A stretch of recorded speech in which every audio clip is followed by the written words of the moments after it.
ಸ್ವಾಮೀಜಿ, ನಾನು ನಮ್ಮ ಬ್ರಿಟಿಷ್ ಜನರ ಮೂಲಕ ಕೇಳಿರುವಂಥ ವರ್ಷನ್ಸೇ ಬೇರೆ. ಏನಪ್ಪ ಅಂದರೆ ಭಾರತ ಅಂತಂದರೆ ಅನಾಗರಿಕರ ದೇಶ, ಸ್ನೇಕ್ ಚಾರ್ಮಸ್ ಕಂಟ್ರಿ, ಇಲ್ಲಿ ಜನ ಸರಿಯಾಗಿ ಡ್ರೆಸ್ ಮಾಡ್ಕೊಳ್ಳಲ್ಲ, ಏನೂ ಬರಲ್ಲ, ಹಾಗೆ ಹೀಗೆ ಕಳ್ಳಕಾಕರು ಅಂತ. ಆಗ ವಿವೇಕಾನಂದ ಹೇಳ್ತಾರೆ, ಹೌದು, ನೀನು ಅವರ ಕನ್ನಡಕ ಹಾಕ್ಕೊಂಡು ನೋಡಿದ್ರೆ ನಿನಗೆ ಕಾಣೋದು ಬಡತನ, ನಿನಗೆ ಕಾಣೋದು ಕೊಳೆ, ನಿನಗೆ ಕಾಣೋದು ಹಾಫ್ ಡ್ರೆಸ್ಡ್ ಮೇನ್, ಅರ್ಧಂಬರ್ಧ ಒಂದು ಪಂಚೆ ಉಟ್ಕೊಂಡು ಓಡಾಡುವಂಥ ಜನ, ಕಪ್ಪು ಮೈ ಬಣ್ಣ, ಇಂಥದ್ದೇ ಕಾಣಿಸುತ್ತೆ. ಆದರೆ ಆ ಕಣ್ಕಾಪನ ಪಕ್ಕಕ್ಕಿಟ್ಬಿಟ್ಟು ನೀನು ಭಾರತವನ್ನು ನಿನ್ನ ಶುದ್ಧವಾದ ನೇತ್ರದಿಂದ ನೋಡಬೇಕು. ಆಗ ನಿನಗೆ ಕಾಣಿಸೋದೇನು ಗೊತ್ತಾ? ಕೆಸರಲ್ಲಿ ಕೆಲಸ ಮಾಡುವಂಥ ಒಬ್ಬ ಸಾಮಾನ್ಯ ಬಡ ರೈತ ಕೂಡ ವೇದಾಂತಗಳನ್ನು ಮಾತಾಡ್ತಾನೆ, ರಾಮಾಯಣವನ್ನು ಹೇಳ್ತಾನೆ, ಪರಮ ಸತ್ಯಗಳನ್ನು, ಪರಮ ಜ್ಞಾನಗಳನ್ನು ತನ್ನ ಮಕ್ಕಳಿಗೆ ಹೇಳ್ಕೊಡ್ತಾ ಇರ್ತಾನೆ. ಮತ್ತು ಅಂತರಂಗದಲ್ಲಿ ಎಷ್ಟೇ ಕಷ್ಟ ನಷ್ಟಗಳು ಹೊರಗಡೆ ಆದರೂ ಕೂಡ ಅಂತರಂಗದಲ್ಲಿ ಉನ್ನತೋನ್ನತವಾದ ಸತ್ಯದ ಅನುಸಂಧಾನವನ್ನು, ಪ್ರೀತಿ, ದಯೆ, ಪರಸ್ಪರ ಕರುಣೆ ಮತ್ತು ಎಲ್ಲರನ್ನ ಗೌರವಿಸುವಂಥ ಉದಾರ ಭಾವವನ್ನು ನೀನು ಭಾರತದಲ್ಲಿ ಕಾಣ್ತೀಯಾ. ಹಾಗಾಗಿ ನೀನು ಮತ್ತೆ ಬ್ರಿಟಿಷರ ಕಣ್ಕಾಪ ಹಾಕ್ಕೊಂಡು ಬರಬೇಡ.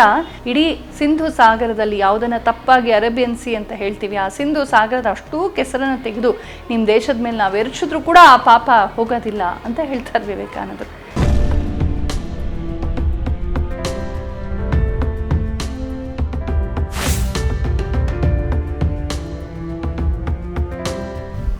ನಮಸ್ಕಾರ. ಭಾರತದ ಮಹಾನ್ ಸ್ತ್ರೀಯರ ಬಗ್ಗೆ ಎಲ್ಲ ನಾವು ನೋಡ್ತಾ ಬಂದಿದ್ದೀವಿ. ಹಲವಾರು ಚರಿತ್ರೆಗಳನ್ನು, ಅವರ ಸಾಧನೆಗಳನ್ನು, ಸಿದ್ಧಿಗಳನ್ನು, ಅವರ ಒಂದು ದೇಶಭಕ್ತಿ ತ್ಯಾಗಗಳ ಒಂದು ಚರಿತ್ರೆಗಳನ್ನು ನೋಡ್ತಾ ಬಂದಿದ್ದೀವಿ.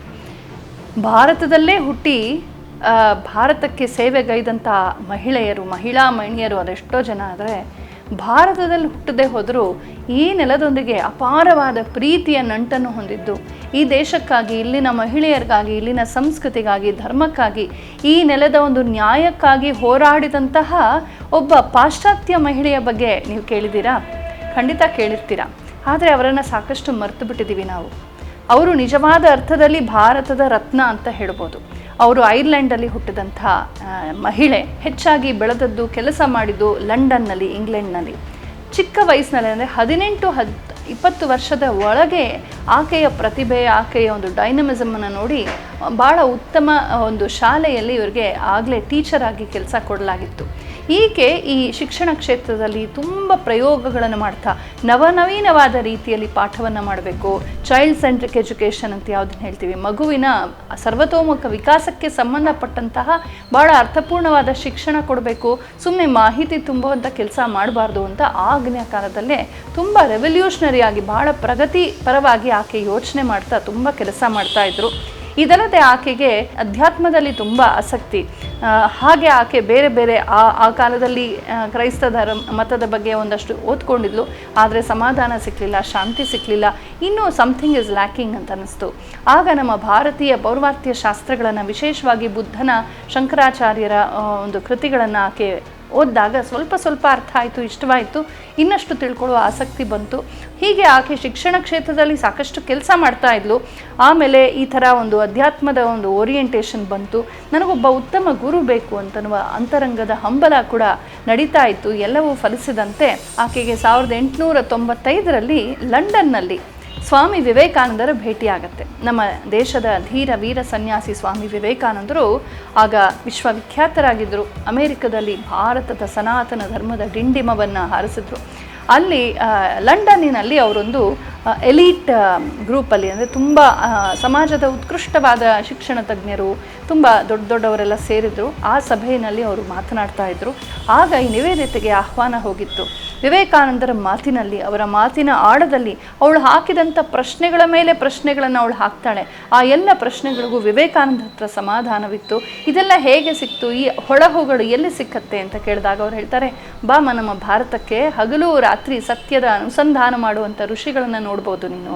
ಅವರನ್ನು ಇವರನ್ನು ಕತ್ತಿ ಹಿಡಿದು ಹೋಗಿ ಕೊಚ್ಚಿ, ಕೊಂದು, ಲೂಟಿ ಮಾಡಿ, ಮತಾಂತರ ಮಾಡಿ, ಎಲ್ಲರ ಮೇಲೆ ನಾನೇ ಗೆದ್ದೆ ಅಂತನ್ನುವ ಕೆಟ್ಟ ರಾಕ್ಷಸೀಯ ಛಾಪನ್ನು ಮೂಡಿಸುವಂಥ ರಾಕ್ಷಸೀಯ ಜನಾಂಗ ಅಲ್ಲ ನಾವು ಕಂಡುಕೊಂಡಂಥ ಸತ್ಯಗಳನ್ನು, ಧರ್ಮವನ್ನು, ವಿದ್ಯೆಯನ್ನು, ಕೌಶಲವನ್ನು, ಸಂತೋಷವನ್ನು, ಪ್ರೇಮವನ್ನು, ಯೋಗವನ್ನು, ಸಿದ್ಧಿಯನ್ನು, ವೇದಾಂತವನ್ನು, ಕಲೆಯನ್ನು, ಕಾವ್ಯವನ್ನು ಎಲ್ಲವನ್ನು ಜಗತ್ತಿಗೆ ಧಾರಾಳವಾಗಿ ಕೊಡುವ ವಿಶ್ವಗುರು ನಮ್ಮ ದೇಶವಾಗಿದೆ. ಬಾ ನೀನು ಅಲ್ಲಿ ನೋಡು ಅಂತ ವಿವೇಕಾನಂದರು ಹೇಳ್ತಾರೆ.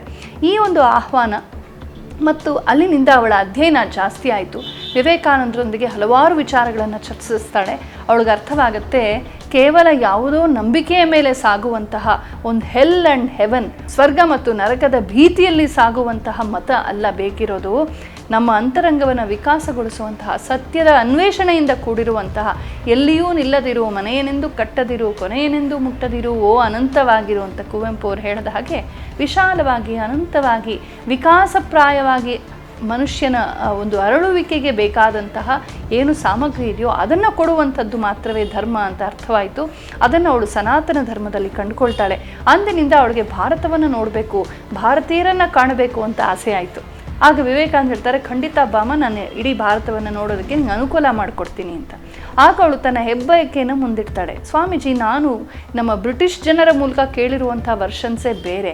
ಏನಪ್ಪ ಅಂದರೆ ಭಾರತ ಅಂತಂದರೆ ಅನಾಗರಿಕರ ದೇಶ, ಸ್ನೇಕ್ ಚಾರ್ಮರ್ಸ್ ಕಂಟ್ರಿ, ಇಲ್ಲಿ ಜನ ಸರಿಯಾಗಿ ಡ್ರೆಸ್ ಮಾಡ್ಕೊಳ್ಳಲ್ಲ, ಏನೂ ಬರಲ್ಲ, ಹಾಗೆ ಹೀಗೆ ಕಳ್ಳಕಾಕರು ಅಂತ.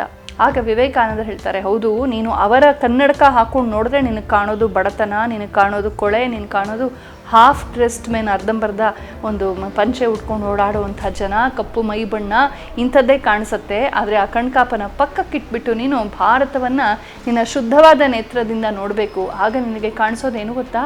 ಕೆಸರಲ್ಲಿ ಕೆಲಸ ಮಾಡುವಂಥ ಒಬ್ಬ ಸಾಮಾನ್ಯ ಬಡ ರೈತ ಕೂಡ ವೇದಾಂತಗಳನ್ನು ಮಾತಾಡ್ತಾನೆ, ರಾಮಾಯಣವನ್ನು ಹೇಳ್ತಾನೆ, ಪರಮ ಸತ್ಯಗಳನ್ನು, ಪರಮ ಜ್ಞಾನಗಳನ್ನು ತನ್ನ ಮಕ್ಕಳಿಗೆ ಹೇಳ್ಕೊಡ್ತಾ ಇರ್ತಾನೆ. ಮತ್ತು ಅಂತರಂಗದಲ್ಲಿ ಎಷ್ಟೇ ಕಷ್ಟ ನಷ್ಟಗಳು ಹೊರಗಡೆ ಆದರೂ ಕೂಡ ಅಂತರಂಗದಲ್ಲಿ ಉನ್ನತೋನ್ನತವಾದ ಸತ್ಯದ ಅನುಸಂಧಾನವನ್ನು, ಪ್ರೀತಿ, ದಯೆ, ಪರಸ್ಪರ ಕರುಣೆ ಮತ್ತು ಎಲ್ಲರನ್ನ ಗೌರವಿಸುವಂಥ ಉದಾರ ಭಾವವನ್ನು ನೀನು ಭಾರತದಲ್ಲಿ ಕಾಣ್ತೀಯಾ. ಹಾಗಾಗಿ ನೀನು ಮತ್ತೆ ಬ್ರಿಟಿಷರ ಕಣ್ಕಾಪ ಹಾಕ್ಕೊಂಡು ಬರಬೇಡ, ಬ್ರಿಟಿಷರ ಕನ್ನಡಕ ಹಾಕ್ಕೊಂಡು ಬಂದು ಚೀ ಭಾರತೀಯರು ಹೀಗೆ ಹಾಗೆ ಅಂತ ಹೇಳಬೇಡ. ಸಾಕಾಗಿ ಹೋಗ್ಬಿಟ್ಟಿದೆ ನಮಗೆ ಅವರ ನಿಂದೆ ಕೇಳಿ. ನಿನ್ನ ಐರೋಪ್ಯರು ನಮ್ಮ ಮೇಲೆ ಮಾಡಿರುವಂಥ ವೃಥಾ ನಿಂದೆಗಳನ್ನೆಲ್ಲ ಕಂಪೇರ್ ಮಾಡಿದ್ರೆ ಅವ್ರು ಮಾಡಿರುವ ಪಾಪಕ್ಕೆ ಇಡೀ ಸಿಂಧು ಸಾಗರದಲ್ಲಿ ಯಾವುದನ್ನು ತಪ್ಪಾಗಿ ಅರೇಬಿಯನ್ ಸಿ ಅಂತ ಹೇಳ್ತೀವಿ, ಆ ಸಿಂಧು ಸಾಗರದ ಅಷ್ಟೂ ಕೆಸರನ್ನು ತೆಗೆದು ನಿಮ್ಮ ದೇಶದ ಮೇಲೆ ನಾವು ಎರಚಿದ್ರೂ ಕೂಡ ಆ ಪಾಪ ಹೋಗೋದಿಲ್ಲ ಅಂತ ಹೇಳ್ತಾರೆ ವಿವೇಕಾನಂದರು. ನಿವೇದಿತೆ ಬರ್ತಾಳೆ. ಅವಳು ಬಂದಾಗ ತುಂಬ ವಾತ್ಸಲ್ಯದಿಂದ ಸ್ವಾಮಿ ವಿವೇಕಾನಂದರು ಅವಳಿಗೆ ಎಲ್ಲ ವ್ಯವಸ್ಥೆಯನ್ನು ಮಾಡಿಸ್ತಾರೆ. ತನ್ನ ಸ್ವಂತ ಮಗಳಿನಂತೆ ಅವಳನ್ನು ನೋಡ್ಕೊಳ್ತಾರೆ. ಅವಳಿಗೆ ವಾಸ್ತವ್ಯಕ್ಕೆ ಸ್ತ್ರೀಯರ ನಡುವೆ ಒಂದೊಳ್ಳೆಯ ಮನೆ ಅನುಕೂಲಗಳನ್ನು ಕಲ್ಪಿಸ್ಕೊಡ್ತಾರೆ. ಸಾಕ್ಷಾತ್ ರಾಮಕೃಷ್ಣರ ಪತ್ನಿ ಶಾರದಾದೇವಿಯೇ ತುಂಬ ಆದರದಿಂದ ಅವಳಿಗೆ ಎಲ್ಲ ರೀತಿಯ ಅನುಕೂಲಗಳನ್ನು ಮಾಡಿಕೊಡ್ತಾರೆ.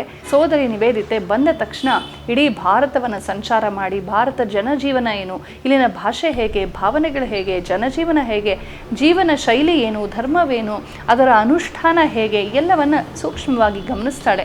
ಸ್ವಾಮಿ ವಿವೇಕಾನಂದರು ಕೂಡ ತಮ್ಮ ಹಲವಾರು ಪ್ರವಾಸಗಳಲ್ಲಿ ತಮ್ಮ ಶಿಷ್ಯ ವರ್ಗದೊಂದಿಗೆ ಇವಳನ್ನು ಕರ್ಕೊಂಡು ಹೋಗ್ತಾರೆ. ಹಿಮಾಲಯಗಳಲ್ಲಿ, ಇತರ ತೀರ್ಥಕ್ಷೇತ್ರಗಳಲ್ಲಿ ಸಂಚಾರ ಮಾಡ್ತಾಳೆ. ಅವಳಿಗೆ ಬಂಗಾಳಿ ಭಾಷೆಯನ್ನು, ಆಂಗ್ಲ ಭಾಷೆಯನ್ನು, ಸಂಸ್ಕೃತವನ್ನು ಕಲಿಸೋದಕ್ಕೆ ಟೀಚರ್ಸ್ನ ಅರೇಂಜ್ ಮಾಡ್ತಾರೆ. ಜೊತೆಗೆ ಅವಳು ಬಹಳ ಬೇಗ ಈ ದೇಶಕ್ಕೆ ಒಗ್ಗಿಕೊಂಡು ಬಿಡ್ತಾಳೆ. ಬಹಳ ಪ್ರೇಮದಿಂದ ಈ ದೇಶದೊಂದಿಗೆ ಬೆರೀತಾಳೆ.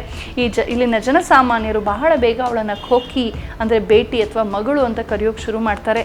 ಶಾರದಾದೇವಿಯವರೇ ಅವಳ ಬೆಂಬಲಕ್ಕೆ ನಿಲ್ತಾರೆ.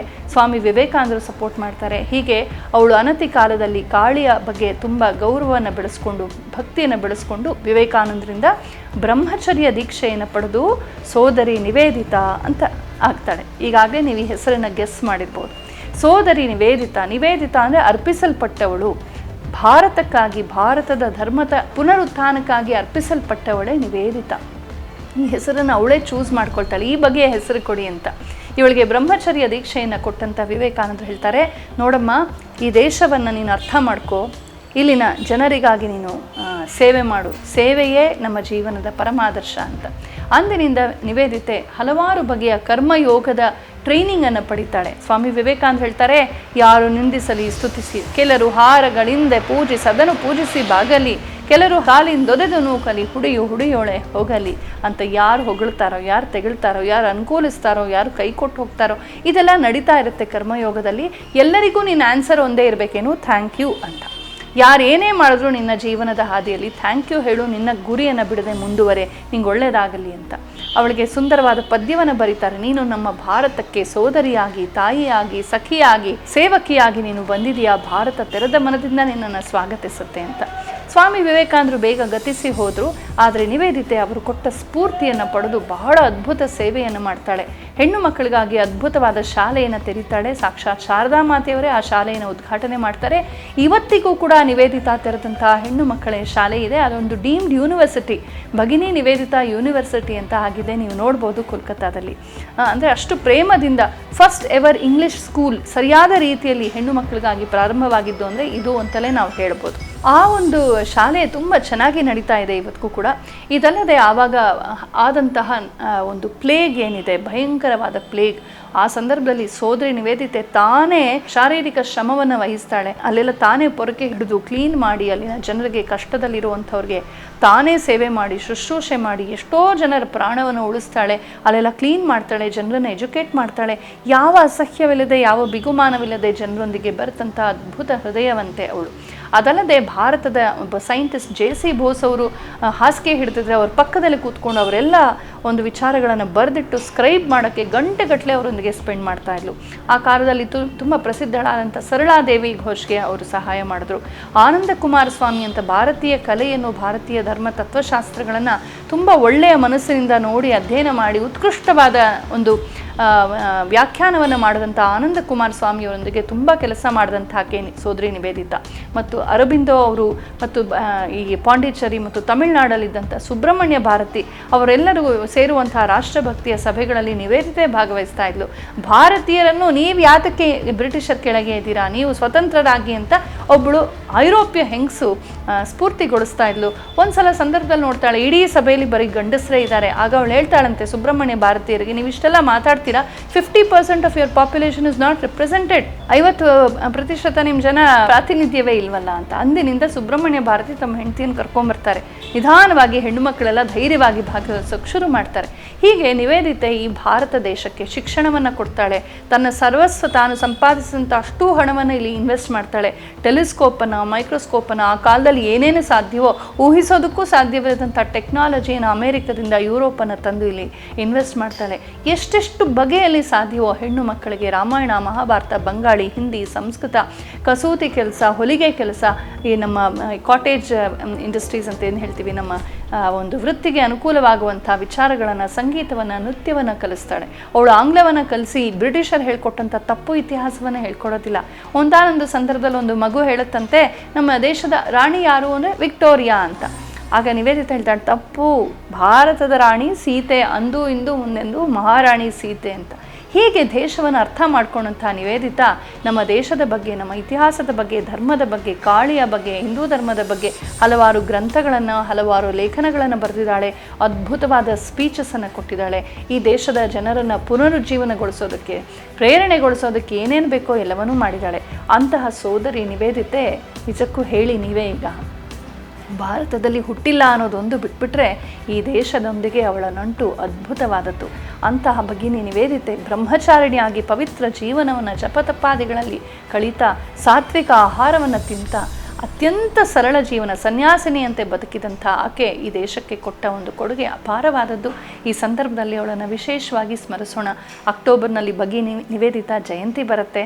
ಆ ಸಂದರ್ಭದಲ್ಲಿ ಒಮ್ಮೆ ಕೈ ಮುಗಿಯೋಣ. ಅವಳ ಕಥೆಯನ್ನು ಎಲ್ಲರಿಗೂ ಹೇಳಿ ತನ್ಮೂಲಕ ಆ ಅದ್ಭುತ ಚೇತನಕ್ಕೆ ನಾವು ಒಂದು ಗೌರವವನ್ನು ಸಲ್ಲಿಸೋಣ. ಕೇವಲ 43 ವರ್ಷಗಳ ಅವಳ ಬದುಕಿನಲ್ಲಿ ಅವಳು ಮಾಡಿದಂಥ ಕೆಲಸ ಮಾತ್ರ ತುಂಬ ದೊಡ್ಡದು ಅಂತ ನಿವೇದಿತೆಗೆ ನಮಸ್ಕಾರವನ್ನು ಹೇಳ್ತಾ ನಾನು ವಿರಮಿಸ್ತಾ ಇದ್ದೀನಿ. ನಮಸ್ಕಾರ.